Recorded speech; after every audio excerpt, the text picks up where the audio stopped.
কি অবস্থা সবার? তো আজকে মনটা যথেষ্ট ভালো, কারণ গতকাল রাতে আমার যা ননা ওরা এসেছে। আর ওরা আসলে আমার কাছে খুবই ভালো লাগে, কারণ বাড়িটা খুব প্রফুল্ল হয়ে থাকে। আহ, তো এই তো আমরা সকালে নাস্তা খেয়েছি ঘরেই, কিন্তু চা খাওয়ার জন্য ভাবলাম একটু রোদে বসে চা খাবো। তো এই জন্য চা নিয়ে চলে এসেছি। চা খাওয়া শেষ, এখন আমার যা আমাকে পান বানিয়ে দিচ্ছে। আমরা একসাথে হলে একটু পান খাই মাঝে সাঝে, ভালোই লাগে। তো এই তো কাটাকুটা করছিলাম। আজকে রান্না করব একটা পাঁচমিশালি সবজি মাছের মাথা দিয়ে, আর সমুদ্র একটা মাছ রান্না করেছি, আর হচ্ছে মিষ্টি কুমড়ার চামড়া ভর্তা করব পাটায় বেটে।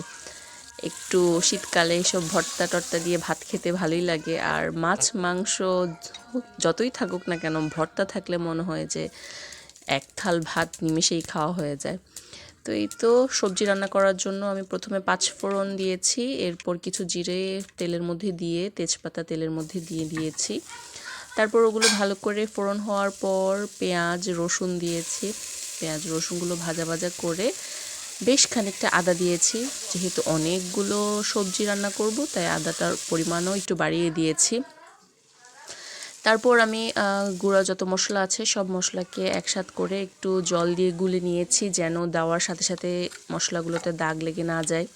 গুঁড়ো মশলার মধ্যে দিয়েছি একটু হলুদের গুঁড়া, জিরার গুঁড়া আর গরম মশলার গুঁড়ো।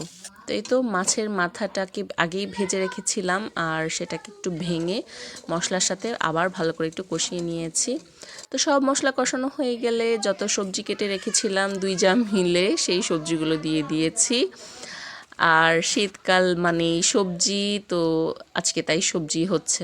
আমরা আবার সবজির সাথে এই শুকনো শিমের বিচিটা দেই, এটা খেতে খুব ভালো লাগে। এই তো মোটামুটি রান্না শেষ।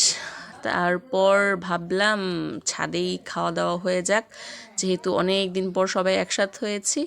তো এই তো আজকে ছাদে চলে এসেছি। এখানে সবাই বসে আছে ভাত তরকারি নিয়ে। আমার শাশুড়িও একটু পরেই আসবেন। ওনারা আসলে, মানে আমার 2 দিদি যা ননাস, ওনারা আসলে আমার দিনটা খুব ভালো যায়, খুব সুন্দরভাবে সময়গুলো কেটে যায় হাসি ঠাট্টায়। কিন্তু যখন চলে যায় তখন মনটা খুব খারাপ লাগে, একদম পুরো ঘরটা খালি হয়ে যায়। আমার ছেলেটা ওদেরকে খুব মিস করে, বিশেষ করে আমার ভাসুরের ছেলেটা।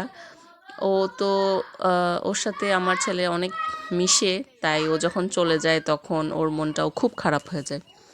তো এই তো আমরা বসে খাওয়া দাওয়া করছি। আজকে এ পর্যন্তই, আবার